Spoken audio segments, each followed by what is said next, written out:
نحمده ونصلي على رسوله الكريم فأما بعد أعوذ بالله من الشيطان الرجيم بسم الله الرحمن الرحيم رب اشرح لي صدري ويسر لي أمري واحلل عقدة من لساني يفقهوا قولي واجعل وزيرا من أهلي اللهم فقهنا في الدين ربنا هب لنا من أزواجنا وذريتنا قرة أعين واجعلنا للمتقين إماما رب ارحمهما كما ربياني صغيرا صدق یا رب العالمین۔ السلام علیکم ورحمۃ اللہ وبرکاتہ۔ کیسی ہیں میری پیاری بہنیں؟ اللہ سے امید ہے ایمان اور صحت کی بہترین حالت میں ہوں گی۔ اللہ سے امید ہے کہ بہت اچھے سے پچھلا لیکچر سمجھ میں آیا ہوگا، اپنے لیے عمل کے پوائنٹ ضرور لکھے ہوں گے اور آج بھی اپنا مصحف لے کے بیٹھے ہوں گے پینسل لے کے، تاکہ عمل کے پوائنٹس لکھ سکیں۔ آج کے لیکچر کا آغاز ہم لوگ ایک بہت ہی خوبصورت حدیث سے کرتے ہیں۔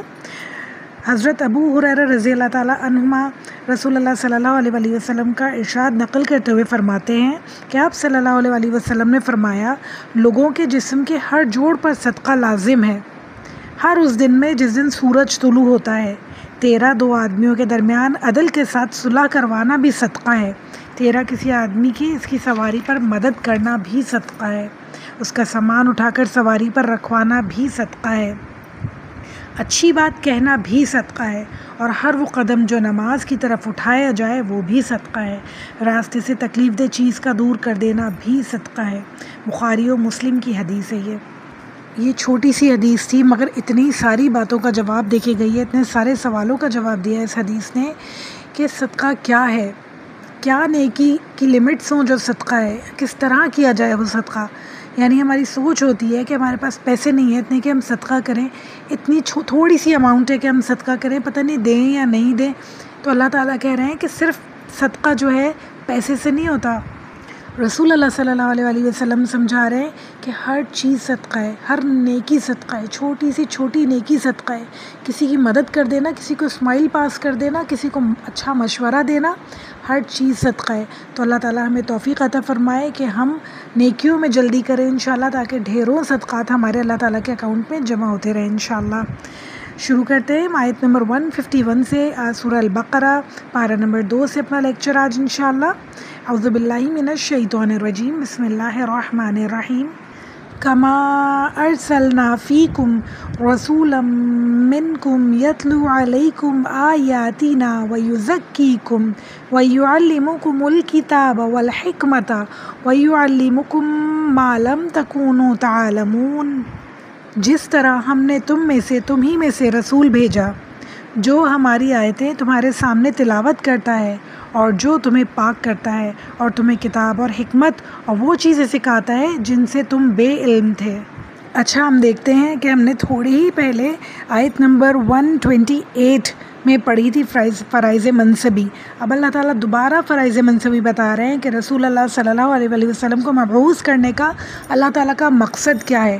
تو اللہ تعالیٰ کیا بتا رہے ہیں اس آیت میں کہ جس طرح ہم نے تمہیں میں سے ایک رسول بھیجا، تمہیں میں سے ایک رسول بھیجا، یعنی کہ جو ہماری آیتیں تمہارے سامنے تلاوت کرتا ہے، یعنی قرآن جو اللہ تعالیٰ نے بھیجا ان کی آیتیں پڑھ کر سنانا، اور پھر تمہیں پاک کرتا ہے، یعنی تمہارا تزکیہ کرتا ہے، تمہارے اندر سے جو بری چیزیں ہیں وہ نکالتے ہیں جو رسول ہوتے ہیں، اور پھر کتاب اور حکمت اور وہ چیزیں سکھاتے ہیں جن سے تم بے علم تھے۔ یعنی کتاب میں اللہ تعالیٰ نے جو باتیں لکھی ہیں ان کو عملی طور پر کر کے دکھاتے ہیں کہ یہ کس طرح دنیا میں عمل کیا جائے گا، ان تمام باتوں کی تفسیر سمجھاتے ہیں، تمام احکامات کی ڈیٹیلز بتاتے ہیں، باریک سے باریک بات کو کر کے دکھاتے ہیں اور سمجھاتے ہیں لوگوں کو۔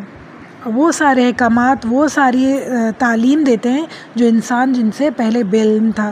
جو اللہ تعالیٰ ہم سے چاہتے ہیں وہ پورے احکامات ڈیٹیل میں رسول اللہ صلی اللہ علیہ وآلہ وسلم نے تمام لوگوں کو سکھائے۔ ہمیں آج بھی رسول اللہ صلی اللہ علیہ وآلہ وسلم کی سیرت سے وہ تمام احکامات پتہ چلتے ہیں جو اللہ تعالیٰ نے اس قرآن میں ہمارے لیے لکھے ہیں۔ قرآن میں 4 جگہ اللہ تعالیٰ نے فرائض منصبی رسول اللہ صلی اللہ علیہ وآلہ وسلم کے جو فرائض ہیں ان کا ذکر فرمایا ہے۔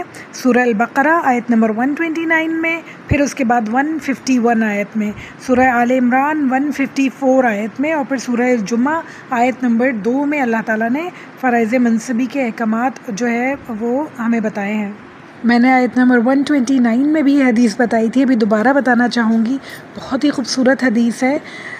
حضرت عمر رضی اللہ تعالیٰ عنہ مکے کی گھاٹیوں میں رویا کرتے تھے کہ میرا باپ خطاب مجھے مارا کرتا تھا کہ تم سے اونٹ نہیں چرائے جاتے، تم زندگی میں کیا کرو گے؟ رسول اللہ صلی اللہ علیہ وآلہ وسلم نے میرا ایسا تزکیہ کیا کہ مجھے امام بنا دیا۔ سبحان اللہ، یعنی کہ انسان کسی قابل نہیں تھا، ہم لوگ کسی قابل نہیں تھے اگر یہ قرآن نہیں ہوتا تو، مگر جب قرآن آیا اور رسول اللہ صلی اللہ علیہ وآلہ وسلم کی سنت آئی تو وہ سب سیکھ کے انسان سچ مچ میں انسان بنا۔ اللہ تعالیٰ ہم سب کو بھی توفیق دے کہ جس طرح حضرت عمر نے سیکھا، اللہ تعالیٰ ہمیں بھی ویسے ہی سیکھنے کی توفیق عطا فرمائے انشاءاللہ تعالیٰ۔ آیت نمبر 152 بہت ہی خوبصورت آیت ہے۔ اللہ تعالیٰ فرما رہے ہیں فَاذْكُرُونِي أَذْكُرُوكُمْ وَاشْكُرُوا لِي وَلَا تَكْفُرُونَ، اس لیے تم میرا ذکر کرو، میں بھی تمہیں یاد کروں گا، میری شکر گزاری کرو اور ناشکری سے بچو۔ اس آیت کا مفہوم بہت زیادہ وسیع ہے، بہت زیادہ وسیع ہے۔ آیت بہت چھوٹی سی ہے مگر اس کے معنی، اس کی تفسیر بہت زیادہ وسیع ہے۔ مفسرین کچھ یوں لکھتے ہیں کہ اللہ تعالیٰ کی اطاعت، اللہ تعالیٰ کو اطاعت سے یاد کرو، وہ تمہیں رحمت سے یاد کریں گے۔ اللہ تعالیٰ کو امید سے یاد کرو، وہ تمہیں امن اور قلبی سکون سے یاد کریں گے۔ اللہ کو دنیا میں یاد کرو، وہ تمہیں جنت میں یاد کریں گے۔ اللہ کو یاد کرو جب اکیلے پڑ گئے ہو، وہ تمہیں سوچ سے بھی زیادہ بڑے اجتماع میں یاد کریں گے۔ اللہ کو اس وقت یاد کرو جب تمہیں اس کی رحمت کم محسوس ہوتی ہو، وہ تمہیں سزا کے قریب رحمت سے نوازیں گے۔ اللہ کو عبادت میں یاد کرو، وہ تمہیں مدد میں یاد کریں گے۔ اللہ کو جد و جہد میں یاد کرو، وہ تمہیں رہنمائی میں یاد کریں گے۔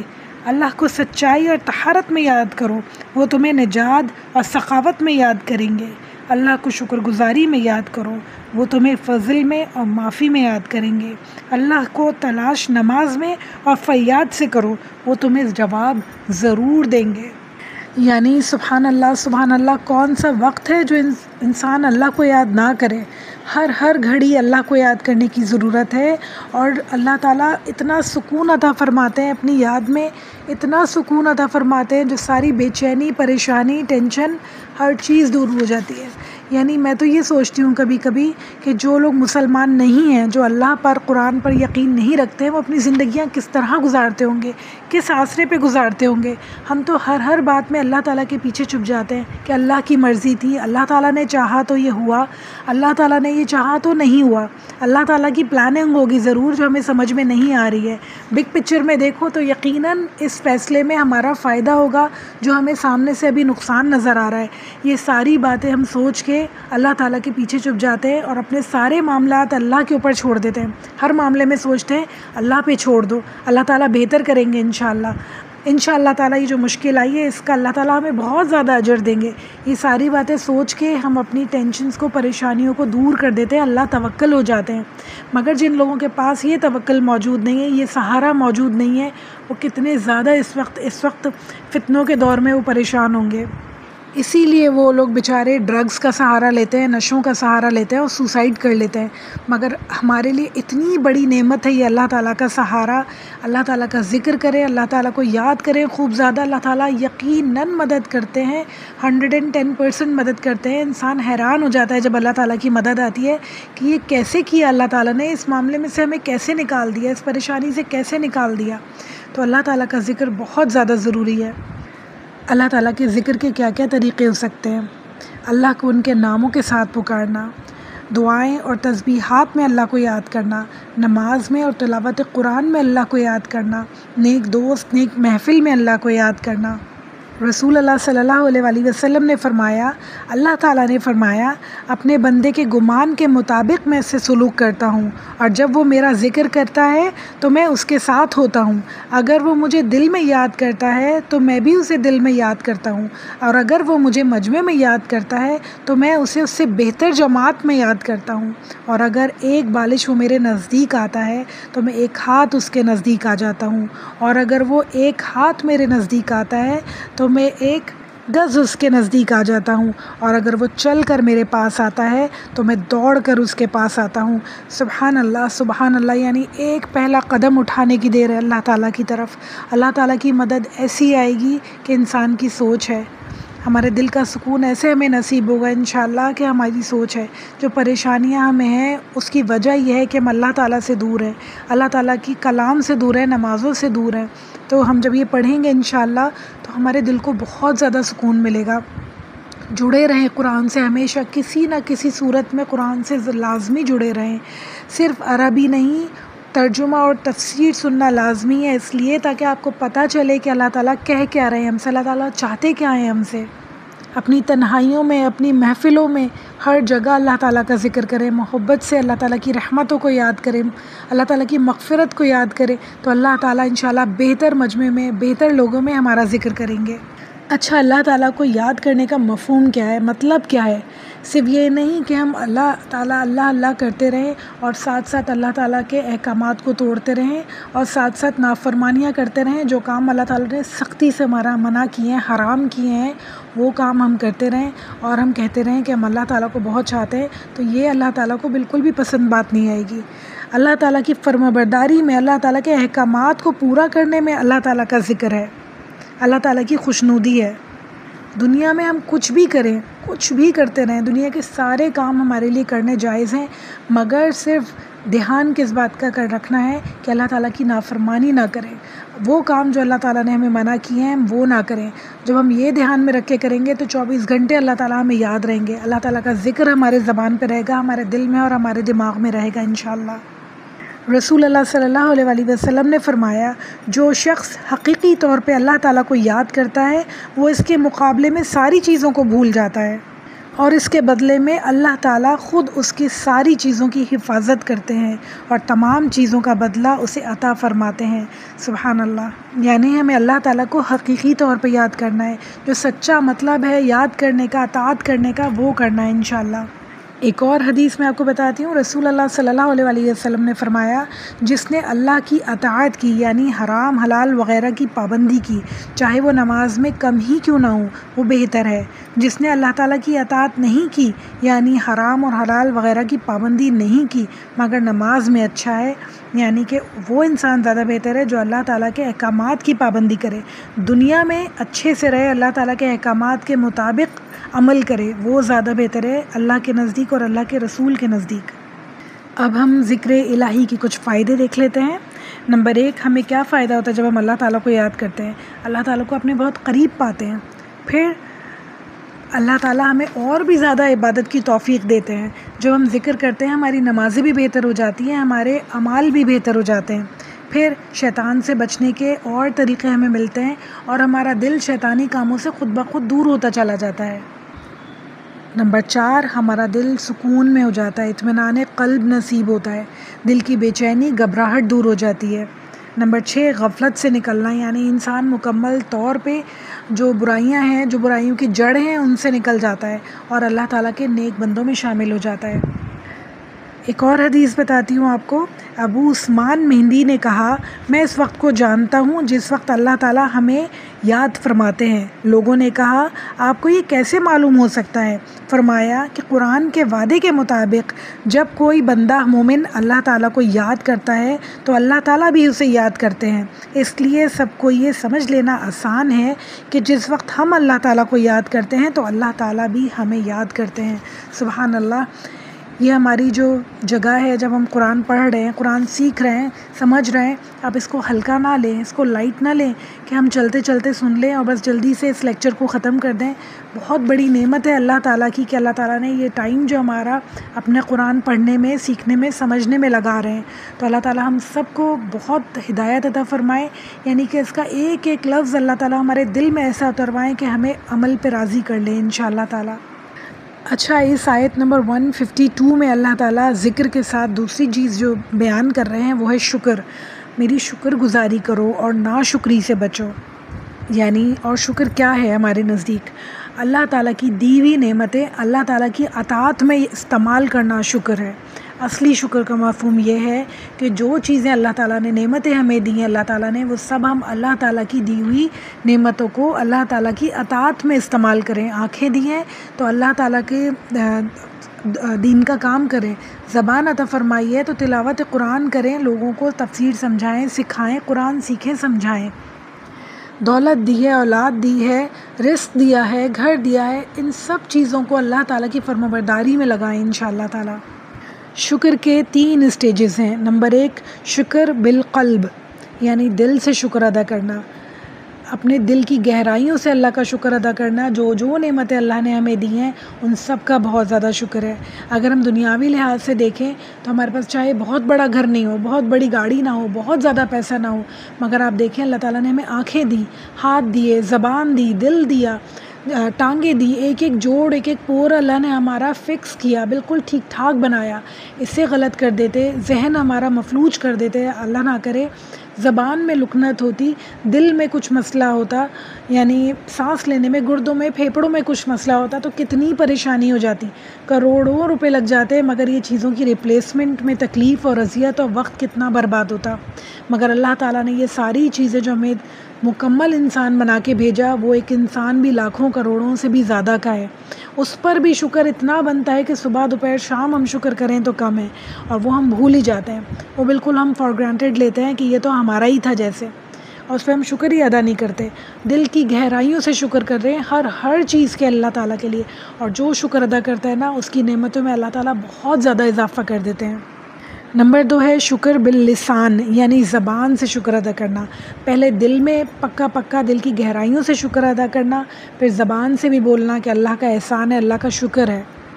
نمبر 3 شکر بالجوارح، یعنی کہ اپنے عمل سے شکر ادا کرنا، یعنی ہمارا عمل بتائے کہ ہم اللہ تعالیٰ کے شکر گزار بندے ہیں۔ اور شکر کیا کرتا ہے؟ نعمتوں میں اضافہ کر دیتا ہے، اور نعمتیں جو ہیں ہمارے پاس وہ ہمیشہ ہمارے پاس ہی رہتی ہیں اگر ہم ناشکری سے بچتے ہیں۔ اور سب سے بڑی نعمت اللہ نے جو ہمیں دی ہے وہ ہدایت ہے اور مسلمان ہونا ہے، جس پہ اللہ تعالیٰ ہمیشہ ہمیں قائم رکھے انشاءاللہ تعالیٰ، ہمیشہ جس میں اضافہ ہوتا رہے انشاءاللہ تعالیٰ۔ ایک اور بہت ہی خوبصورت آیت ہمارے سامنے آتی ہے 153، جس میں اللہ تعالیٰ فرما رہے ہیں یا ایھا الذین آمنوا استعینوا بالصبر والصلاۃ ان اللہ مع الصابرین۔ اے ایمان والو، صبر اور نماز کے ذریعے سے مدد مانگو، اللہ تعالیٰ صبر کرنے والوں کے ساتھ ہے۔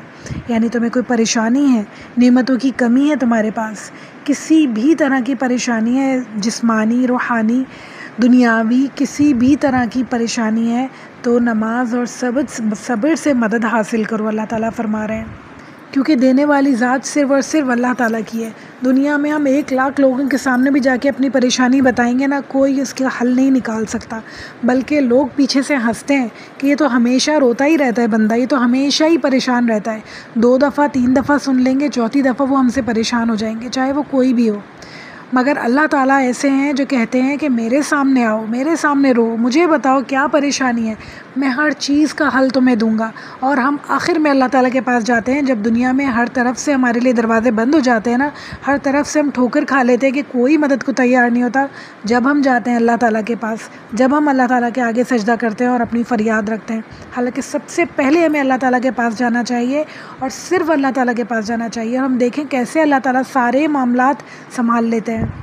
صبر کے کچھ معنی دیکھ لیتے ہیں۔ روکنا، باندھنا، ثابت قدم رہنا۔ اچھا، ہم دیکھتے ہیں کہ انسان کے اوپر 2 حالتیں آتی ہیں، یعنی ایک آرام اور راحت کی حالت ہوتی ہے جو کہ نعمتیں اس سے مل رہی ہوتی ہیں، یا تو پھر دوسری تکلیف اور پریشانی ہوتی ہے۔ تو ایک میں اللہ تعالیٰ کہہ رہے ہیں جس میں آرام اور راحتیں ہوں تو اللہ تعالیٰ کا شکر کرو، تکلیف اور پریشانی ہو تو صبر کرو۔ اور ایک حدیث ہم دیکھتے ہیں کہ مومن کا معاملہ بھی عجیب ہے، اسے خوشی پہنچتی ہے تو اللہ تعالیٰ کا شکر ادا کرتا ہے، اور تکلیف پہنچتی ہے تو صبر کرتا ہے، دونوں ہی حالتیں اس کے لیے خیر ہے۔ صحیح مسلم کی حدیث ہے یہ، یعنی کہ ہر حالت میں صبر اور شکر، دونوں ہی حالتوں میں وہ اللہ تعالیٰ کے بہت قریب ہو جاتا ہے۔ صبر کی 2 اقسام ہمیں یہاں پہ پتہ چلتی ہیں۔ نمبر 1 محرمات اور معاصی کو ترک کرنے پہ۔ محرمات یعنی جو چیزیں حرام ہیں اور جو چیزیں گناہ کی ہیں، برائیوں کی ہیں، ان سے دور رہنے پر صبر، یعنی بہت مشکل ہو رہا ہے، ہمارا بہت دل چاہ رہا ہے گناہ کے کام کرنے کا، حرام کام کرنے کا، اللہ نہ کرے، تو ان پر جو انسان صبر کرے گا، رکے گا، اپنے آپ کو روکے گا، وہ بہت بڑا ثواب ہے، اس کا بہت زیادہ اجر ہے۔ نمبر دوسرا، اللہ تعالیٰ کے احکامات جسے بہت زیادہ مشکل لگ رہے ہیں، بہت زیادہ پریشانی ہو رہی ہے اس کو ان پہ عمل کرنے پہ، اپنی بہت ساری خواہشیں پیچھے چھوڑنی پڑ رہی ہیں، بہت زیادہ عارضی فائدوں کو جو ہے پیچھے چھوڑنا پڑ رہا ہے، دنیا کی خوبصورتیوں کو، رنگینیوں کو پیچھے چھوڑنا پڑ رہا ہے اللہ تعالیٰ کی اطاعت کرنے کے لیے۔ ان پہ اس نے جو صبر کیا اور اللہ تعالیٰ کی اطاعت کی، سب کچھ چھوڑ دیا، تو وہ کیا ہے، وہ صبر بھی اس کے لیے بہترین انشاءاللہ تعالیٰ ثابت ہوگا۔ بعض مفسرین اس کو اس طرح بھی تعبیر دیتے ہیں صبر کے لفظ کو، کہ اللہ تعالیٰ کی پسندیدہ ترین باتوں پر عمل کرنا، چاہے وہ نفس پر کتنی بھی گراں ہوں، اللہ تعالیٰ کی ناپسندیدہ باتوں سے بچنا، چاہے وہ خواہشات اور لذت اس کو اپنی طرف کتنی ہی کھینچیں، یعنی اللہ تعالیٰ کا پسندیدہ باتوں پہ عمل کرنا اور اللہ کی ناپسندیدہ باتوں سے بچنا بھی صبر ہے، یعنی اپنے آپ کو کنٹرول میں رکھنا، اپنے نفس کو کنٹرول میں رکھنا صبر ہے۔ اللہ تعالیٰ ہم سب کو توفیق عطا فرمائے کہ اللہ تعالیٰ کا ہر نعمت پہ شکر ادا کرے اور ہر پریشانی پہ صبر کرے، تاکہ اللہ تعالیٰ ہمیں سچا مومن بنا دے انشاءاللہ تعالیٰ، اور ہمارے تمام کاموں میں آسانی فرمائے انشاءاللہ۔ آیت نمبر 154 اللہ تعالیٰ فرما رہے، اور اللہ تعالیٰ کی راہ کے شہیدوں کو مردہ مت کہو، وہ زندہ ہیں لیکن تم نہیں سمجھتے، واللہ عالم، یہ اللہ تعالیٰ جانتے ہیں کہ وہ کس طرح زندہ ہیں، اور اللہ تعالیٰ کا اس بات سے کیا مقصد ہے۔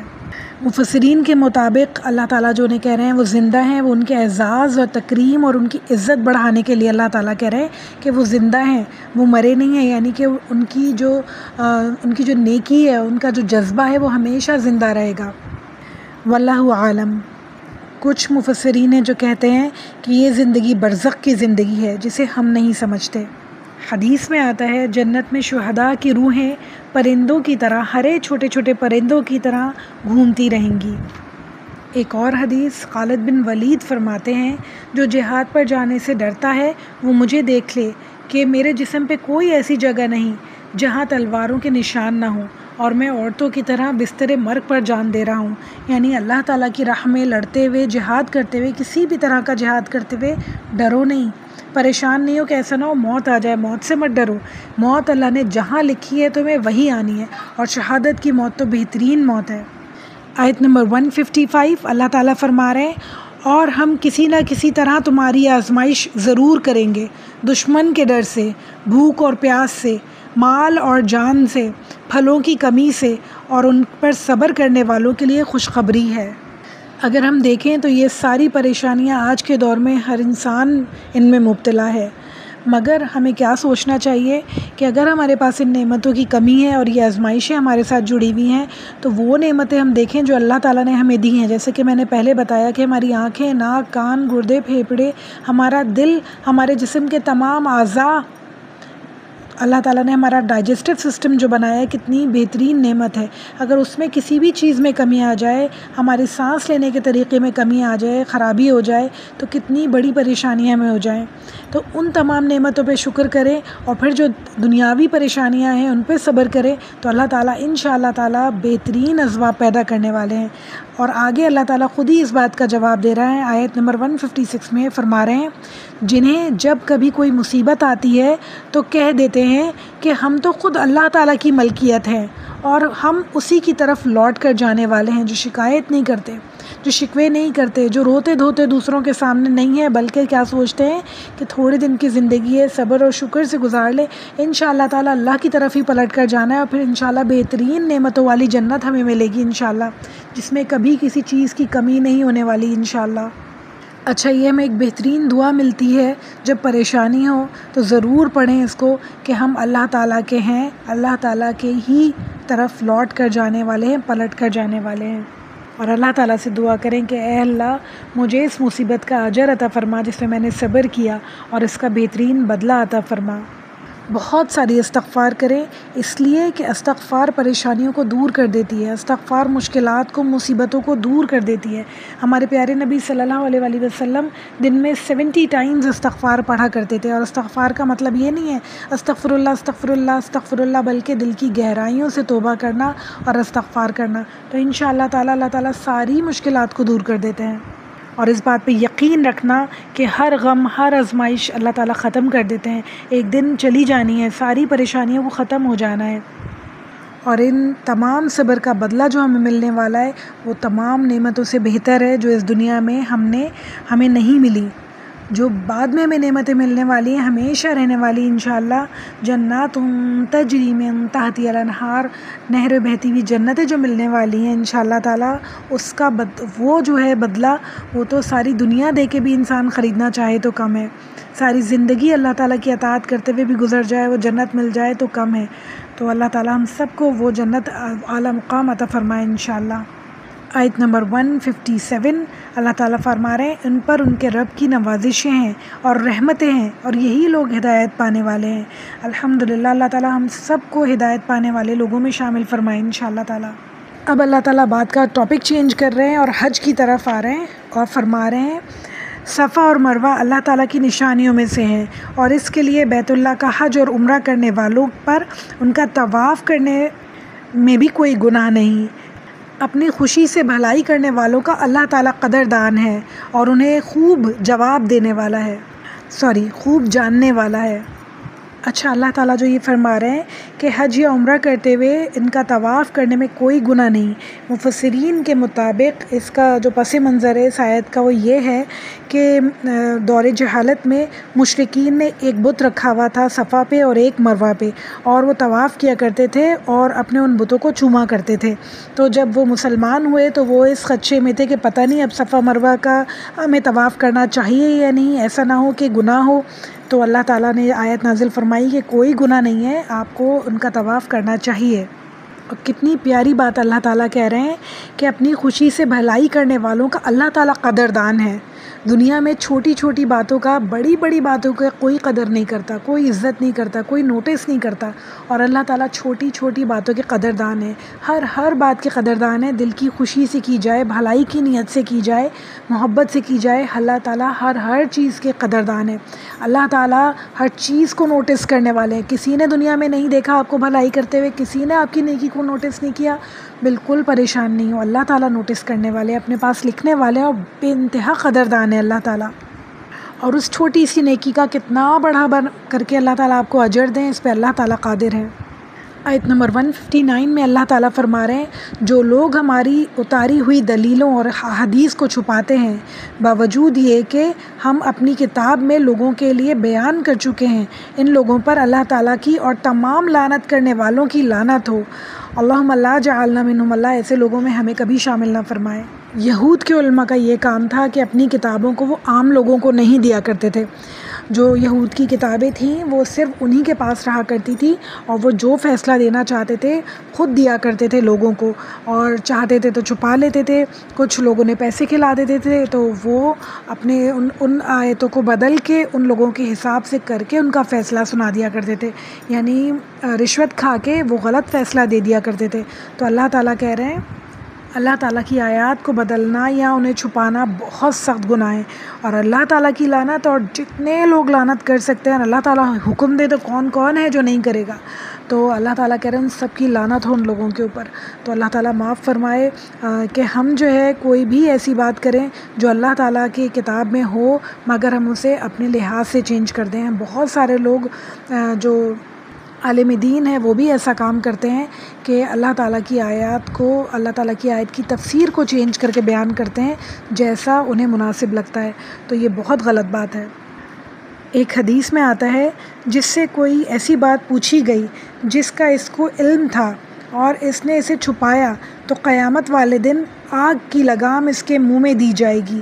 اللہم حافظنا، اللہ تعالیٰ محفوظ رکھے اس دن سے جس دن ایسا سلوک کیا جائے۔ اللہ تعالیٰ ہمیں توفیق عطا فرمائے کہ جو باتیں ہمیں پتہ ہیں قرآن کے متعلق بالکل اللہ تعالیٰ نے جیسی بیان کی ہیں بالکل ویسی ہی ہم انشاءاللہ لوگوں تک پہنچائیں اور ویسے ہی لوگ سمجھیں انشاءاللہ تعالیٰ۔ آگے چل کے ہم سب کو انشاءاللہ اس دین کا داعی بننا ہے، جتنے لوگ سن رہے ہیں وہ سب انشاءاللہ سیکھیں گے اور انشاءاللہ تعالیٰ آگے قرآن کو بڑھائیں گے، آگے اپنی آنے والی نسلوں کو اور لوگوں کو قرآن پہنچائیں گے انشاءاللہ۔ تو ہم سب کے لیے دعا ہے کہ اللہ تعالیٰ ہم سب کو توفیق عطا فرمائے، ورڈ ٹو ورڈ ایسی ہی بات کریں جیسے اللہ تعالیٰ نے قرآن میں لکھی ہے، اور ہم سب کو توفیق دے اللہ تعالیٰ کہ ہم بالکل سچی طریقے سے قرآن کو آگے پہنچانے والوں ہیں انشاءاللہ۔ اور لعنت کا کیا مطلب ہے آپ کو پتہ ہے؟ لعنت کا مطلب ہے مکمل طور پہ اللہ تعالیٰ کی رحمت سے دور ہو جانا۔ بہت ساری مائیں اپنے بچوں کو کہتی ہیں تمہارے پر لعنت ہو، اور بہت سارے بڑے ایک دوسرے کو کہتے ہیں تمہارے اوپر لعنت ہو، تو یہ بالکل بھی اچھا لفظ نہیں ہے، کسی کو کہنے کے لیے بھی یہ لفظ اچھا نہیں ہے. یعنی اس کا مطلب ہے اللہ تعالیٰ کی رحمت سے مکمل طور پہ دور ہو جانا. یعنی آپ نے اس کو بہت ہی بری بد دعا دی ہے، جس کو بھی دی ہے، اور اپنے بچوں کو دیں یا کسی کو بھی دیں تو سوچیں کہ ہم کسی کے ساتھ کیا کر رہے ہیں. اللہ تعالیٰ قبول کریں یا نہیں کریں، یا اللہ تعالیٰ اس پہ قادر ہیں کہ وہ آپ کی دی ہوئی لعنت اس کے اوپر لگتی بھی ہے کہ نہیں لگتی ہے، مگر اپنے زبان کو مت خراب کریں. سوچیں کہ اگر اللہ نہ کرے اسے لگ گئی تو کتنی بری ہو سکتی ہے اس کے لیے، اور اللہ نہ کرے کہ اگر وہ پلٹ کے ہماری طرف ہی آ گئی تو ہمارے لیے کتنی بری ہو سکتی ہے. تو ہمیشہ زبان سے اچھے الفاظ نکالیں ہر کسی کے لیے. بچوں کے اوپر بھی غصہ آئے تو کہیں اللہ تمہیں نیک ہدایت دے، اللہ کے نیک بندو بات سن لو، اللہ تمہیں امام بنائے، اللہ تمہیں دین کی ہدایت دے، اللہ تمہیں اچھی توفیق عطا فرمائے. جب غصہ آئے تو اپنے اوپر کنٹرول کر کے ایسی دعائیں دینے کی کوشش کریں، تو انشاءاللہ آپ دیکھیں گے آہستہ آہستہ دعا کی عادت پڑ جائے گی زبان کو، اور جب بھی غصہ آئے گا زبان سے بد دعا نہیں نکلے گی بلکہ دعا نکلے گی انشاءاللہ. آیت نمبر 160 میں اللہ تعالیٰ بہت ہی پیاری بات کہہ رہے ہیں اور فرما رہے ہیں مگر وہ لوگ جو توبہ کر لیں اور اصلاح کر لیں اور بیان کر دیں تو میں ان کی توبہ قبول کر لیتا ہوں. سبحان اللہ. اور میں توبہ قبول کرنے والا اور رحم کرنے والا ہوں. سبحان اللہ. میرے رب کی شان جل جلالہ، میرے رب کی عظمت بہت ہی بلند ہے، بہت ہی خوبصورت. یعنی غلطی ہو جاتی ہے، ہر انسان سے ہو جاتی ہے. ہر انسان نسیان کا مریض ہے. نسیان کا مطلب ہے بھولنے کی اس کو عادت ہے. جو اسے باتیں یاد ہوتی ہیں آہستہ آہستہ اس کی میموری میں پیچھے چلی جاتی ہیں، وہ بھول جاتا ہے. اور اللہ تعالیٰ کہہ رہے ہیں اگر تم سے غلطی ہو گئی ہے، وہ بھول گئے ہو تم کہ اللہ تعالیٰ کا کیا حکم ہے، تم سے غلطی ہو گئی ہے تو توبہ کر لو، معافی مانگ لو، جھک جاؤ اللہ کے آگے. تو ہمیں کیا ضرورت ہے، اپنی ایگو کو کبھی بیچ میں نہ آنے دیں. غلطی ہو گئی ہے، جس سے بھی غلطی ہو گئی ہے فوراً سے اللہ تعالیٰ سے اور اللہ کے بندوں سے معافی مانگ لے اور اپنے معاملات کو کلیئر رکھے ہمیشہ، کیونکہ موت کا پتہ نہیں ہے کب موت آ جائے اور پھر ہمیں معافی کا موقع ملے نہیں ملے. تو صرف ایسے نہیں زبانی کلامی جیسے ہم ایک دوسرے کو کہتے ہیں بھائی کہا سنا معاف کرنا، ایسے نہیں. سچے دل سے اپنی غلطی کو تسلیم کریں، اپنے دل میں اس غلطی کو مانیں کہ ہاں مجھ سے غلطی ہوئی ہے اور مجھے معافی مانگنے کی ضرورت ہے، اور سچے دل سے معافی مانگیں اور کوشش کریں کہ سامنے والا معاف کر دے. اور اگر وہ معاف نہ کرے، جب بھی بہت غمزدہ نہ ہو، اللہ تعالیٰ معاف کرنے پہ قادر ہے.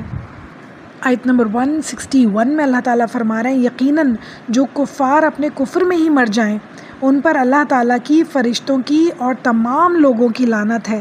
اور کفر کا کیا مطلب ہے؟ نہ ماننے والا، نہ یقین کرنے والا، انکار کرنے والا، وہ کافر ہے، اور وہ مسلمانوں میں بھی موجود ہے. یعنی کہ ہم نے حدیث میں دیکھا نا، مفہوم بتا رہی ہوں کہ ایک انسان ایسا وقت آئے گا کہ ایک انسان صبح میں مومن ہوگا، شام میں کافر ہوگا، شام میں مومن ہوگا، صبح میں کافر ہوگا. اس کا مطلب کیا ہے؟ اس کا مطلب یہ ہے کہ اللہ تعالیٰ کے احکامات کو صبح تو وہ پورا کرے گا، شام میں وہ ان کا انکار کر دے گا تو وہ کافروں میں شامل ہو جائے گا. پھر ہو سکتا ہے کہ وہ صبح میں پھر دوبارہ انکار کرے، یا صبح میں پھر دوبارہ وہ ایمان لے آئے، اللہ تعالیٰ کے احکامات پہ عمل کرنا شروع کر دے تو وہ دوبارہ سے مومن ہو جائے. یعنی ایک وقت ایسا آنے والا ہے کہ انسان کبھی انکار کرے گا چیزوں کا، کبھی اقرار کرے گا. تو مسلمانوں میں بھی کافر لوگ موجود ہیں. ہم صرف یہ نہ سمجھیں کہ یہ تو نان مسلمس کی بات ہو رہی ہے، یہ تو یہود و نصارہ کی بات ہو رہی ہے. یہ ہماری بات ہو رہی ہے، اور ہمیں ان کافروں میں کبھی شامل نہیں ہونا انشاءاللہ تعالیٰ. ہر وقت سوچ سمجھ کے اپنی زندگی گزارنی ہے اور اللہ تعالیٰ کی بہترین اطاعت کرنی ہے انشاءاللہ. آیت نمبر 162 میں اللہ تعالیٰ بہت ہی خطرناک کافروں کا انجام بتا رہے ہیں اور کہہ رہے ہیں خالدین فیہا، اس میں ہمیشہ رہیں گے. ہمیشہ کا کیا مطلب ہے؟ ہمیشہ ہمیشہ ہمیشہ ہمیشہ رہیں گے، کبھی نہیں باہر آئیں گے اس سے. اللہ تعالیٰ ایسے کفر سے ہمیں بچائے، ایسی غلطیوں سے بچائے جو ہمیں کافروں کی لسٹ میں اللہ تعالیٰ کبھی نہ شامل فرمائے کہ جہنم میں ہمیشہ رہنے والے ہوں، اللہ تعالیٰ کی رحمتوں سے، نعمتوں سے ہمیشہ کے لیے دور رہنے والے ہوں، اللہ تعالیٰ کی لعنت کا شکار ہونے والے ہوں. ایسے لوگوں میں اللہ تعالیٰ ہم میں سے کسی کو شامل نہ فرمائے انشاءاللہ. پھر فرما رہے ہیں نہ ان سے عذاب ہلکا کیا جائے گا اور نہ ہی انہیں ڈھیل دی جائے گی. اللہ اکبر. پھر ہم قیامت کے دن کے منہ سے کہیں گے کہ اللہ تعالیٰ ہمیں پتہ نہیں تھا کہ ایسا ہونے والا ہے، ہم سے غلطی ہو گئی. اتنا کھول کھول کے تو اللہ تعالیٰ ہر آیت میں ہمیں بتا رہے ہیں کہ کیا انجام ہونے والا ہے. 163 آیت میں اللہ تعالیٰ فرما رہے ہیں تم سب کا معبود ایک ہی معبود ہے، اس کے سوا کوئی معبود برحق نہیں، وہ بہت رحم کرنے والا اور بہت مہربان ہے. بے شک میرے اللہ کا رحم اور میرے اللہ کی مہربانی ہے جو اتنی غلطیاں، اتنی کوتاہیاں، اتنے ہم جو اللہ تعالیٰ کے کفر کرتے ہیں، اللہ تعالیٰ کی نعمتوں کے ساتھ ناشکری کرتے ہیں، اس کے باوجود اللہ تعالیٰ نے ہمیں عذاب نہیں دیا، اس کے باوجود بھی اللہ تعالیٰ نے ہم سے اپنی نعمتیں چھین نہیں لی. یہ گھر، یہ خوشیاں، یہ محبتیں، یہ عزتیں، یہ رحمتیں، برکتیں اللہ تعالیٰ نے ہم سے چھین نہیں لی. ہمارا دل، ہماری آنکھیں ختم نہیں ہو گئے، ہوا ختم نہیں ہو گئی، سورج نکلنا بند نہیں ہو گیا. سب کچھ ویسا کا ویسے ہی چل رہا ہے. یہ اللہ تعالیٰ کی رحمت اور اللہ تعالیٰ کی بہت بڑی مہربانی ہی ہے ہمارے اوپر. جس حساب سے ہم برائیاں کرتے ہیں، گناہ کرتے ہیں، ناشکری کرتے ہیں، تو اس حساب سے تو ہمیں کچھ نہیں ملنا چاہیے. اگر یہ سب کچھ انسان کے ہاتھ میں ہوتا تو ایک ایک لقمے کا محتاج ہوتا دوسرا انسان، اس کا کوئی کسی کو کچھ نہ دیتا، کیونکہ نافرمانی اس حساب سے ہے کہ انسان برداشت نہیں کر سکتا تھا. یہ اللہ تعالیٰ کی رحمت اور مہربانی ہے جو اللہ تعالیٰ ہر نعمت پھر بھی ہمیں دیے چلے جاتے ہیں. 164 میں اللہ تعالیٰ اور اپنی نعمتیں بتا رہے ہیں، اور اللہ تعالیٰ غور و فکر کا موقع دے رہے ہیں کہ سوچو کہ میں نے تمہیں کیا کیا دیا ہے، کیا کیا نعمتوں سے نوازا ہے. اور اللہ تعالیٰ کے ہم سب قریب ہو جائیں اتنے زیادہ کہ جب آنکھ اٹھا کے دیکھیں تو ہمیں اللہ تعالیٰ ہر جگہ نظر آئے، ہر چیز میں اللہ تعالیٰ نظر آئے، اللہ تعالیٰ کی نعمتیں نظر آئیں، اور ہماری زبان سے، ہمارے دل کی گہرائیوں سے انشاءاللہ شکر نکلے. آسمان اور زمین کی پیدائش، رات دن کا ہیر پھیر، کشتیوں کا لوگوں کو نفع دینے والی چیزوں کو لیے ہوئے سمندر میں چلنا، آسمان سے پانی اترنا، مردہ زمین کو پھر سے زندہ کرنا، اس میں ہر قسم کے جانوروں کو پھیلا دینا، ہواؤں کے رخ کو بدلنا، اور بادل جو آسمان اور زمین کے درمیان مسخر ہیں، ان میں عقل مندوں کے لیے قدرت الہی کی نشانیاں ہیں. سبحان اللہ، اللہ اکبر، اللہ اکبر، اللہ غنی. اتنی خوبصورت نشانیاں اللہ تعالیٰ نے ہمیں گنوائی ہیں کہ جو نہ ہوتی تو ہماری زندگی ایک دم بنجر ہوتی. یعنی پورا ہمیشہ دن رہتا اور رات کبھی آتی نہیں تو کیسا لگتا. ایک ملک ہے جس میں ایسا ہوتا ہے کہ 6 مہینے دن ہوتا ہے، 6 مہینے رات ہوتی ہے.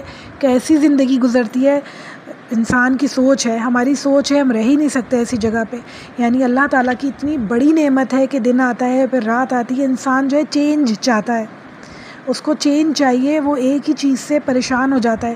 اگر صرف دن رہے اور رات ہی نہ ہو تو سوچیں کہ رات کو بھی رات کا وقت ہے اور سورج نکلا ہوا ہے، اور سب اسی طرح چڑیاں، پرندے بول رہے ہیں، کتے بھونک رہے ہیں، آنے جانے والے آ رہے ہیں جا رہے ہیں، تو انسان کیسے سوئے، کیسے وہ سکون ملے، کیسے وہ نیند کی لذت ملے جو اللہ تعالیٰ نے ہمیں رات میں عطا فرمائی ہے.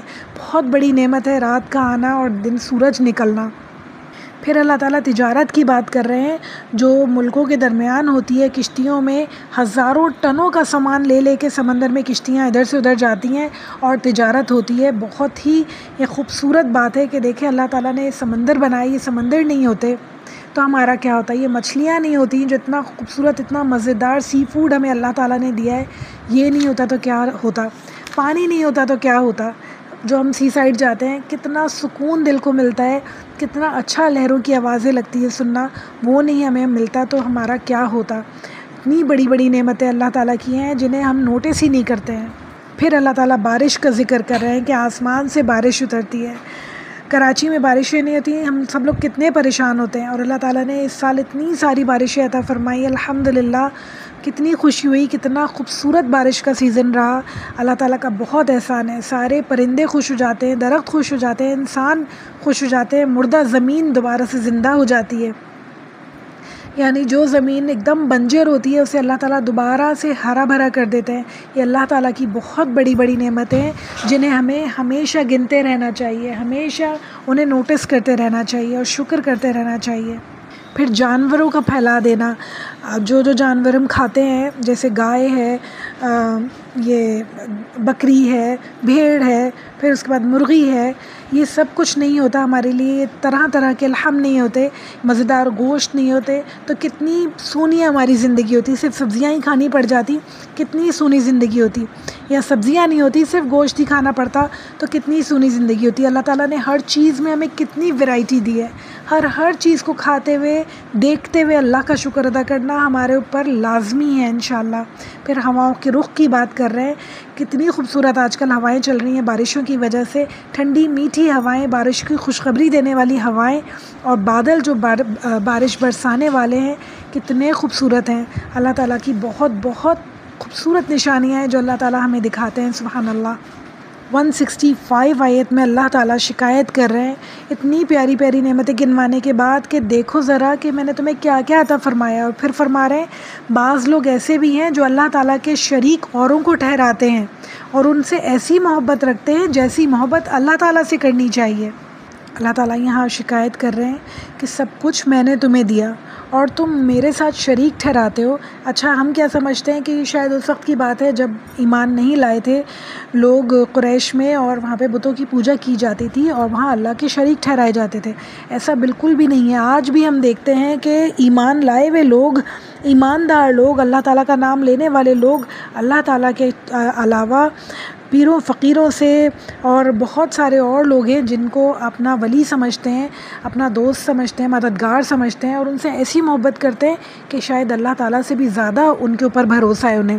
ہر پریشانی کے وقت، مشکل کے وقت ان سے مشورہ لینے جائیں گے، ان کی رائے لینے جائیں گے، انہیں اپنے ہاتھ دکھانے جائیں گے، ان سے سر پہ ہاتھ پھروانے جائیں گے کہ ہماری مشکلات دور ہو جائیں، بجائے اس کے ہم فوراً سے اللہ تعالیٰ کے آگے جھکیں اور فوراً سے اللہ تعالیٰ سے مدد مانگیں. جب یہ سارے کام کرنے والے اللہ تعالیٰ ہیں، سننے والے اللہ تعالیٰ ہیں، تو اللہ تعالیٰ سے کیوں نہ مانگا جائے؟ کیوں ڈائریکٹ اللہ تعالیٰ سے کانٹیکٹ نہ کیا جائے؟ اللہ تعالیٰ تو کہتے ہیں میں تمہاری شہرک سے بھی زیادہ قریب ہوں. مانگو، ہے کوئی مانگنے والا جس کی فریاد میں پوری کروں. تو ہمیں کیا ضرورت ہے کسی بھی اور کے پاس جانے کی؟ کسی بھی اور سے کچھ بھی بات اپنی بتانے کی کیا ضرورت ہے؟ صرف اور صرف اللہ تعالیٰ ہمارے لیے کافی ہیں.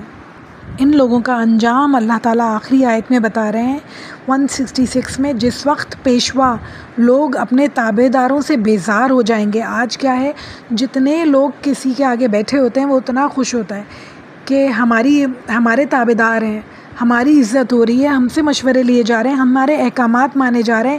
وہ انسان خود بخود اپنے آپ کو نعوذ باللہ خدا سمجھنے لگتا ہے جب اس کے آگے اتنے سارے لوگ بیٹھ کے اس سے مشورے لے رہے ہوتے ہیں اور سر پہ ہاتھ پھروا رہے ہوتے ہیں اور اپنے ہاتھ دکھا رہے ہوتے ہیں اور فال معلوم کر رہے ہوتے ہیں، فیوچر کی باتیں پوچھ رہے ہوتے ہیں. تو نعوذ باللہ، حالانکہ اس کو دل میں پتہ ہے کہ میں اس لائق نہیں ہوں، مگر پھر بھی وہ اپنے آپ کو نعوذ باللہ خدا کی جگہ دینے لگتا ہے. اللہ تعالیٰ کہہ رہے ہیں اس دن جو ہے کیا ہوگا کہ سب لوگ اپنے تابع داروں سے بیزار ہو جائیں گے. بہت سارے جو بزرگان دین گزرے ہیں وہ ایسے تھے جنہوں نے کبھی بھی یہ نہیں چاہا کہ لوگ ہماری تابع داری کریں، کبھی یہ نہیں چاہا کہ ہماری قبروں کو جو ہے مقبرے بنائے جائیں بڑے بڑے اور ہمارے آگے آگے سجدہ کیا جائے، چادریں چڑھائی جائیں، دیگیں بنائی جائیں ہمارے نام پہ. انہوں نے کبھی ایسا نہیں چاہا. قیامت کے دن وہ بیزار ہوں گے کہ اللہ تعالیٰ آپ جانتے ہیں کہ یہ ہم نے نہیں ان سے کبھی کہا، یہ لوگوں کی خود ہی کی، ان لوگوں کے دماغوں کے فطور ہیں، انہوں نے خود یہ ساری غلطیاں کی، شرکیہ کام کیے، ہم نے کبھی ان سے ایسا نہیں کہا. اور پھر اللہ تعالیٰ کہہ رہے ہیں عذاب کو ان کی آنکھیں دیکھ لیں گی، کل رشتے ناطے ٹوٹ جائیں گے. یعنی جو کچھ بھی وہ اپنے پیروں کو فقیروں کو مانا کرتے تھے، ان سے دعائیں منتیں مانا کرتے تھے اور سمجھا کرتے تھے کہ یہ آخرت میں ہماری شفاعت کریں گے، تو اللہ تعالیٰ کہہ رہے ہیں سب کچھ ختم ہو جائے گا اور کچھ بھی ان کے کام نہیں آئے گا. 167 میں اللہ تعالیٰ فرما رہے ہیں اور تابع دار لوگ کہنے لگیں گے کاش ہم دنیا کی طرف دوبارہ جائیں تو ہم بھی ان سے ایسے ہی بیزار ہو جائیں جیسے یہ ہم سے بیزار ہیں. اسی طرح اللہ تعالیٰ انہیں ان کے اعمال دکھائیں گے ان کی حسرت دلانے کے لیے، اور یہ ہرگز جہنم سے نہ نکل سکیں گے. اللہ اکبر، اللہم لا جعلنا منہم. اللہ ایسے لوگوں میں ہمیں کبھی شامل نہ فرمائے کہ جو ایسی باتیں کرتے ہیں دنیا میں، جو بزرگان دین کو داتا گنج بخش اور مختلف ناموں سے یاد کرتے ہیں اور ان کی عرس منائے جاتے ہیں اور اس میں بے انتہا گناہ کے کام کیے جاتے ہیں. ان کے نام کی دیگیں بنائی جاتی ہیں جو اللہ تعالیٰ کو سختی سے ناپسند ہے کہ اللہ کے علاوہ کسی کے نام پہ کھانا نہ بٹے، کسی کے نام پہ منتیں نہ مانی جائیں، اور یہ سب لوگ یہ کام کرتے ہیں. تو اللہ تعالیٰ کہہ رہے ہیں کہ وہاں پہ لوگ کہیں گے کہ ہم دنیا میں واپس جائیں، پھر اس کے بعد ہم کبھی ایسا کام نہیں کریں گے، ان سے ہم بیزار ہوں گے، ان سے ہم کبھی بھی ان کی ایسی پوجا نہ کریں گے جیسی اللہ تعالیٰ کی کرنی چاہیے تھی. مگر کیا ہوگا کہ وہ کبھی بھی واپس نہیں آ سکتے. ایک دفعہ جب موت آ گئی تو کبھی واپس نہیں آ سکتا انسان. ہاں یہ ضرور ہے کہ اللہ تعالیٰ موت سے پہلے چھوٹے چھوٹے ایسے واقعات دکھا دیتے ہیں، انسان کو وارننگ ضرور دیتے ہیں کہ دیکھو اگر ایسا ہوا تو کیا ہو سکتا ہے. وارننگز آتی ہیں مگر انسان سمجھتے ہوئے بھی نہیں سمجھنا چاہتا. تو اللہ تعالیٰ ہم سب کی دل کی آنکھیں ہمیشہ کھلی رکھے کہ ہم سمجھ سکیں کہ کیا صحیح ہے اور کیا غلط ہے. 168 آیت اللہ تعالیٰ فرما رہے ہیں یا ایھا الناس کلوا مما فی الارض حلالا طيبا ولا تتبعوا خطوات الشيطان إنه لكم عدو مبین۔ لوگوں، زمین میں جتنی بھی حلال اور پاکیزہ چیزیں ہیں انہیں کھاؤ پیو اور شیطان کی راہ پر مت چلو، وہ تمہارا کھلا دشمن ہے۔ کھلا دشمن کہہ رہے ہیں اللہ تعالیٰ، یعنی کہ وہ چھپا ہوا دشمن نہیں ہے، وہ ایسا نہیں ہے جو چھپ کے وار کرتا ہے، وہ کھل کے وار کرتا ہے۔ یعنی اللہ تعالیٰ نے قرآن میں اس کی ساری باتیں کوٹ کر دی ہیں کہ دیکھو اس نے کیا کیا کہا، کہ مجھے موقع دیجیے، میں قیامت تک انہیں بہکانا چاہتا ہوں، میں چاہتا ہوں کہ میں ہمیشہ ان کو بہکاتا رہوں اور انہیں اپنے ساتھ جہنم میں لے کے جاؤں، نیکیوں کے راستے میں بیٹھوں گا اور انہیں بہکاؤں گا۔ یہ کھلا دشمن ہے تمہارا، اور ہمیں بھی اس کے ساتھ کھلی دشمنی کرنی ہوگی انشاءاللہ۔ جتنی بھی حلال چیزیں اللہ تعالیٰ نے دنیا میں بنائی ہیں ان سب کو کھاؤ، انہیں اپنے پر حرام نہ کرو۔ یعنی کہ اللہ تعالیٰ یہ کہہ رہے ہیں، اس کا مطلب یہ بھی ہے کہ مشرکین مکہ جو ہے مختلف بتوں کے نام پہ اپنے جانوروں کو دے دیا کرتے تھے، ہبہ کر دیا کرتے تھے کہ ابھی ہمارے بت کی ہے تو ہم استعمال نہیں کریں گے، یہ ہمارے پر حرام ہو گئی ہے۔ مفسرین کے نزدیک یہ بھی ہے ایک اس کا ترجمہ، اور یہ بھی ہو سکتا ہے کہ اللہ تعالیٰ نے جو جو چیزیں ہمارے لیے حلال کی ہیں ہم یہ نہ کہیں کہ بھائی یہ تو میں کھاتی ہی نہیں ہوں، یہ تو میں پیتی ہی نہیں ہوں، یعنی آپ نے اس کو اپنے اوپر ایسا حرام کر لیا کہ اس کو چکھنا ہی نہیں ہے، کبھی کھانا ہی نہیں ہے، آپ کا دل نہیں چاہ رہا ہے، آپ کو پسند نہیں ہے، مگر آپ اسے کھا لیں، اسے چکھ لیں ضرور، کہ وہ ایسا نہ ہو کہ آپ اسے اپنے اوپر حرام کر لیں اور اللہ تعالیٰ اس بات سے ناراض ہو جائیں۔ اللہ تعالیٰ نے نعمت آپ کو دی ہے، آپ کے لیے حلال کی ہے تو اسے کھانا ضروری ہے۔ ہاں یہ ضرور ہے کہ آپ کو اس سے کراہیت آتی ہے، آپ کو پسند نہیں ہے، جیسے بعض لوگوں کو سی فوڈ سے کراہیت آتی ہے، ٹھیک ہے، مگر آپ اسے اپنے پر حرام نہ کریں، خاص طور پہ یہ لفظ نہیں ادا کریں کہ یہ میرے لیے تو حرام ہے۔ یہ بہت سارے لوگ ایسے بھی کہہ دیتے ہیں، تو یہ بہت بری بات ہے، بالکل بھی ایسا نہیں کریں۔ اگر آپ کو پسند نہیں بھی ہے تو اسے چکھ لیں، چاہے وہ جو بھی چیز ہے، تاکہ اللہ تعالیٰ کی جو نعمت ہے اللہ تعالیٰ اس سے خوش ہو کہ میری نعمت جو تھی اس بندے نے خوش ہو کے کھائی۔ 169 آیت میں اللہ تعالیٰ اور باتیں بتا رہے ہیں شیطان کے متعلق، اور کہہ رہے ہیں وہ تمہیں صرف برائی اور بے حیائی کا اور اللہ تعالیٰ پر ان باتوں کے کہنے کا حکم دیتا ہے جن کا تمہیں علم نہیں۔ اگر ہم اپنے چاروں طرف دیکھیں کتنی برائیاں ہیں، برائیوں کی قطاریں ہیں، برائیوں کی بارش برسات ہے ہمارے اوپر، بے حیائی کی برسات ہے، تو اللہ تعالیٰ یہاں کیا کہہ رہے ہیں، وہ تمہیں برائی کا اور بے حیائی کا مشورہ دیتا ہے۔ یعنی برائی اور بے حیائی دونوں جو ہے بہت ہی خطرناک چیزیں، اللہ تعالیٰ ہم سب کو ان سے بچا کر رکھے۔ اور اللہ تعالیٰ کہہ رہے ہیں کہ اللہ تعالیٰ سے وہ ایسی باتیں جوڑتا ہے جن کا تمہیں علم نہیں کہ اللہ تعالیٰ نے کہی بھی ہیں یا نہیں کہی، صحیح بھی ہیں یا نہیں صحیح۔ تو جو باتیں بھی ہمیں ایسی لگیں کہ یہ بات صحیح ہو یا نہیں ہو تو ہمیں ضرور معلوم کر لینی چاہیے ان پہ عمل کرنے سے پہلے۔ اچھا، اس سے پہلے کہ ہم آگے بڑھیں، اپنے پچھلی والی آیت جو تھی ہماری حرام اور حلال کے بارے میں، اس کے متعلق حدیث دیکھ لیتے ہیں۔ جو شخص حرام مال کمائے اور اسے صدقہ کرے تو اس کا صدقہ قبول نہیں ہوتا اور اس میں برکت نہیں ہوتی۔ ایک اور حدیث میں آتا ہے جو شخص تجھے شک میں ڈال دے، جو چیز تجھے شک میں ڈال دے اسے چھوڑ دو، اور جو چیز واضح ہو اسے اختیار کرو۔ یعنی بہت ساری چیزیں ایسے ہوتی ہیں ہم کہتے ہیں پتہ نہیں یہ صحیح ہے یا غلط ہے، تو ان سے دور رہو، اور جو چیزیں واضح ہوں ان کو کرو، وہ کام کرو۔ ایک اور حدیث، ایک زمانہ آئے گا کہ آدمی اس بات کی پرواہ نہیں کرے گا کہ جو مال اس کے ہاتھ آیا وہ حرام ہے یا حلال، اور جب انسان حرام کھاتا ہے تو حرام کی طرف راغب ہو جاتا ہے، اور جب انسان حلال کھاتا ہے تو حلال کی طرف راغب ہوتا ہے۔ تو اس بات کو یاد رکھیں کہ اپنے بچوں کو حلال کھلائیں۔ حرام کھائیں گے تو آپ ان سے پھر آگے نیکی کی، نیک نیتی کی اور نیک زندگی کی توقع نہ رکھیں، کیونکہ آپ نے انہیں حرام کھلایا ہے، تو آگے چل کے بھی وہ برے ہی کام کرنے والے، اللہ نہ کرے۔ تو حرام سے خود بھی بچیں، اپنے بچوں کو، اپنی نسلوں کو بچائیں انشاءاللہ تعالیٰ، تاکہ وہ نیک کاموں کی طرف جائیں، نیک عادتوں کی طرف جائیں انشاءاللہ۔ پھر آیت نمبر 169 میں اللہ تعالیٰ جو بات کر رہے ہیں کہ شیطان بے حیائی کا اور برائی کا حکم دیتا ہے، اس کے متعلق حدیث ہے۔ رسول اللہ صلی اللہ علیہ وسلم نے فرمایا، میری امت میں ایسے لوگ ہوں گے جو گانے بجانے، زنا کرنے، شراب، ریشم جیسی چیزوں کو حلال بنا لیں گے۔ یعنی اتنا کامن ہو جائیں گی یہ چیزیں کہ ایسا لگے گا جیسے شاید حلال ہیں، اور پھر آنے والی نسلیں اس کو اتنا آرام سے کریں گی جیسے سارے کام حلال ہیں۔ لیں. ہم دیکھتے ہیں کہ یہ سب ہمارے سامنے ہو رہا ہے. گانے بجانے، شراب، زنا اور ریشم پہننا مردوں کے لیے، یہ سب کام اتنے آرام سے کیے جا رہے ہیں جیسے حلال ہوں، اور آنے والی نسلیں واقعی سمجھ ہی نہیں پائیں گی کہ یہ حرام ہے یا حلال ہے. تو ہمیں یہ کام ہونے سے روکنے ہیں. ہمیں جتنے لوگوں تک اللہ کی بات پہنچا سکیں ہمیں پہنچانی ہوگی انشاءاللہ، تاکہ یہ گناہ، یہ برائیاں جتنے ہمارے ذریعے سے اللہ تعالیٰ روکیں گے تو اس کا ایک ثواب کا حصہ ہم سب کو ملتا جائے گا انشاءاللہ. تو جتنی میری بہنیں سن رہی ہیں ان سب کو کوشش کرنی ہوگی انشاءاللہ کہ ہماری زندگیوں سے یہ برائیاں دور رہیں انشاءاللہ، اور ہمارے آس پاس کے لوگوں کی زندگیوں سے یہ برائیاں دور رہیں، تاکہ اللہ تعالیٰ ہم سب کو ان لوگوں میں شامل ہونے سے بچائیں. آیت نمبر 170 ہمارے لیکچر کی آخری آیت، جس میں اللہ تعالیٰ فرما رہے ہیں، اور ان سے جب کہا جاتا ہے کہ اللہ تعالیٰ کی اتاری ہوئی کتاب کی تابعداری کرو تو جواب دیتے ہیں کہ ہم تو اسی طریقے کی پیروی کریں گے جس پر ہم نے اپنے باپ داداؤں کو پایا. گو کہ ان کے باپ دادا بے عقل اور گم کردہ راہ پہ ہوں، یعنی کہ اندھی تقلید کہ چلتے چلے جانا ہے جیسے ہمارے باپ دادا کرتے تھے، جیسے ہماری امی ہماری دادی کرتی تھی ہم بھی بالکل ویسے ہی کریں گے. اللہ تعالیٰ کہہ رہے ہیں یہ بات بہت سخت غلط ہے. اپنی آنکھیں کھولو، دیکھو، پڑھو، لکھو. آج کل کتنی ٹیکنالوجی کا دور ہے، ہر چیز کتنی ایزیلی اویلیبل ہے، ہر نالج کتنے آپ کے آنکھوں کے سامنے ہے. اس کے باوجود انسان وہی کرتا جائے جو خاندانوں میں ہوتا تھا، تو یہ تو بہت ہی فضول سی بات ہے، کوئی ایکسکیوز نہیں ہے. یہ سوچے سمجھے، اللہ تعالیٰ نے ہر انسان کو عقل دی ہے اور ہر انسان کو دماغ دیا ہے سوچنے کے لیے کہ کیا صحیح ہے کیا غلط ہے، اور پھر اس کے بعد فیصلے کریں کہ ہمیں کس طرح زندگی گزارنی چاہیے. ہر انسان سے اس لیے پوچھ ہوگی. اللہ تعالیٰ انسان کے جو رویہ ہے وہ بھی بتا رہے ہیں کہ وہ یہ کہے گا آخرت میں جب اس سے پوچھا جائے گا تو وہ یہ کہے گا کہ ہمارے ماں باپ کرتے تھے، ہمارے آباء و اجداد کرتے تھے، اس لیے ہم نے کیا.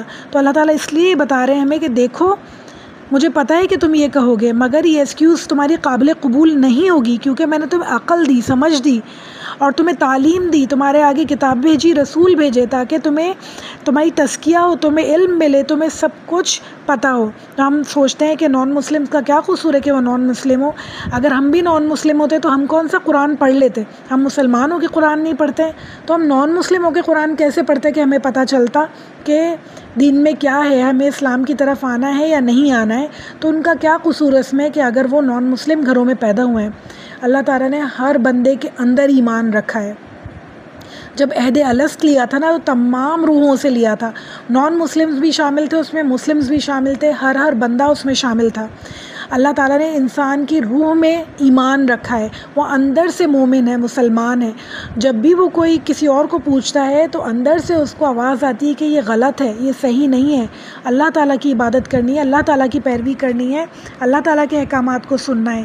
یعنی پھر وہ جب ان باتوں کو اگنور کرتا جاتا ہے، نہیں مانتا، اپنے اندر کی آواز کو، اپنے نفس کی آواز کو، جو ہم نے پڑھی، نفس کی 3 قسمیں پڑھیں گے ہم قرآن میں انشاءاللہ تعالیٰ. تو اپنی نفس کی آواز کو جب دباتا رہتا ہے، مارتا رہتا ہے، تو اس کی نفس مر جاتی ہے اور اسے بھلائی کا حکم نہیں دیتی اور برائی کی طرف کھینچنے لگتی ہے. پھر وہ برائی کی طرف کھینچنے والی نفس ہو جاتی ہے. اور پھر انشاءاللہ جب آگے پڑھیں گے تو اس کی ڈیٹیلز معلوم کریں گے ہم کہ وہ کون سی نفس ہے. تو جو آواز ہمیں کوئی بھی غلطی کرتے ہوئے اندر سے محسوس ہوتا ہے نا کہ نہیں یہ غلط ہے، یہ مت کرو، یہ اللہ تعالیٰ کے حکم سے ہوتا ہے. اللہ تعالیٰ ہمیں وارننگز دے رہے ہوتے ہیں اندر سے، مگر جب انسان ان وارننگز کو دھتکارتا رہتا ہے تو وہ آنی ختم ہو جاتی ہیں، اور پھر شیطان کی طرف سے اس کو احکامات ملنے شروع ہو جاتے ہیں اور وہ گناہوں کے راستے پر چل پڑتا ہے. تو اللہ تعالیٰ سے دعا ہے جتنے بھی نان مسلمز ہیں ان کے دلوں میں کھٹک ہوتی ہے گناہ کرتے ہوئے، اللہ ان سب کو ہدایت عطا فرمائے انشاءاللہ تعالیٰ. اور جس کے دل میں بھی ذرہ برابر بھی نیکی ہوتی ہے اللہ اسے ضرور ایمان کی طرف لے آتا ہے. اسی وجہ سے ہم دیکھتے ہیں کہ ہزاروں کی تعداد میں نان مسلمز مسلمان ہو رہے ہیں. تو اللہ تعالیٰ ہم سب کو بھی بہترین مسلمان بنائے انشاءاللہ تعالیٰ. جو ہم کہتے ہیں کہ ہم مسلمانوں کے قرآن نہیں پڑھتے تو یہ کوئی خوشی کی خبر نہیں ہے، کوئی ہمارے لیے اعزاز کی بات نہیں ہے. ہم سب کو قرآن پڑھنا چاہیے، سیکھنا سمجھنا چاہیے. اس آیت میں اللہ تعالیٰ سختی سے منع کر رہے ہیں کہ اپنے آباء و اجداد کی دین کی پیروی مت کرو، بلکہ سوچے سمجھے اپنے دماغ کو استعمال کرو، اپنی عقل کو استعمال کرو، اپنے دل کو استعمال کرو. پھر دیکھو تمہیں سچ اور حق ضرور ملے گا انشاءاللہ. اور اللہ تعالیٰ کی عبادت کرو، اللہ تعالیٰ کے احکامات کی پیروی کرو. اللہ تعالیٰ ہم سب کو دین حق کی پیروی کرنے والا بنائے انشاءاللہ تعالیٰ. جیسا اللہ تعالیٰ نے دین اتارا ہے بالکل ویسی اللہ تعالیٰ ہمیں توفیق عطا فرمائے اطاعت کرنے کی، بدعات سے اللہ تعالیٰ ہم سب کو بچائے انشاءاللہ۔ اور آج کے اس لیکچر کا ہم اختتام کرتے ہیں ایک حدیث سے جو بدعات کے متعلق ہے۔ حضرت عائشہ رضی اللہ تعالیٰ عنہ سے روایت ہے کہ آپ صلی اللہ علیہ وآلہ وسلم نے فرمایا، جس نے ہمارے اس دین میں کوئی نئی بات ایجاد کی جو اس میں نہیں تھی تو وہ مردود ہے۔ متفقہ علیہ کی یہ حدیث ہے۔ اس سے مراد یہ ہے کہ کوئی بھی ایسا کام جو اللہ تعالیٰ نے جس کا حکم نہیں دیا، اللہ کے رسول اللہ صلی اللہ علیہ وآلہ وسلم نے وہ کام نہیں کیا، آپ وہ کام کریں تو یہ بات بدعات میں شامل ہو جاتی ہے۔ ہمیں صرف اور صرف پیروی کرنی ہے اللہ کے احکامات کی، اللہ کے رسول کے احکامات کی۔ اپنی طرف سے اور بھی زیادہ ہم سوچیں کہ نہیں ہم اس سے بھی زیادہ عبادت کریں اور اس سے بھی زیادہ دین کو ہم پھیلائیں اور اس سے بھی زیادہ دین میں اور بھی نئی چیزیں ہم کریں کہ اور بھی زیادہ شاید ہم نیک ہو جائیں، تو ایسا نہیں ہے۔ اور نیک ہونے کے لیے وہی کام زیادہ کریں جو سنت سے ثابت ہیں، نئے کام نہ نکالیں کہ شاید نیک ہونے کے لیے ہمیں اور بھی زیادہ کچھ نیکیاں کریں تو وہ اور بھی زیادہ نیکیاں بدعات میں شامل ہو گئیں تو ہم بہت بری طرح پھنس جائیں گے۔ اس سے بہتر ہے کہ جو سنت سے ثابت ہیں چیزیں صرف وہی کام کریں، چاہے بڑی مقدار میں کریں، زیادہ کریں انشاءاللہ، مگر وہی کام کریں جو اللہ تعالیٰ نے جن کا حکم دیا اور جو رسول اللہ صلی اللہ علیہ وآلہ وسلم نے اپنی زندگی میں ہمیں کر کے دکھائے انشاءاللہ۔ اللہ تعالیٰ ہم سب کو تمام بدعات سے، تمام بری عادتوں سے بچا کر رکھے، تمام شیطان کے بہکاووں سے بچا کر رکھے انشاءاللہ تعالیٰ، جو پتہ نہیں کیا کیا انسان کے دماغ میں فتور ڈال دیتا ہے اور انسان اللہ کے دین کو چھوڑ کے اس کے قدموں پہ چلنے لگتا ہے، اسے پتہ بھی نہیں چلتا۔ اللہم انت السلام و منک السلام تبارکت یا ذو الجلال والاکرام، ربی اعنی علی ذکرک و شکرک و حسن عباداتک، لا الہ الا اللہ وحدہ لا شریک لہ، لہ الملک و لہ الحمد وہو علی کل شیء قدیر۔ سبحان ربک رب العزت عما یصفون وسلام علی المرسلین والحمد للہ رب العالمین۔ تقبل منا انک انت السمیع العلیم وتوب علینا انک انت التواب الرحیم۔ صلی اللہ تعالی علی خیر خلقہ وازواجہ وسنتہ وذریتہ اجمعین برحمتک یا ارحم الراحمین۔ السلام علیکم ورحمۃ اللہ وبرکاتہ۔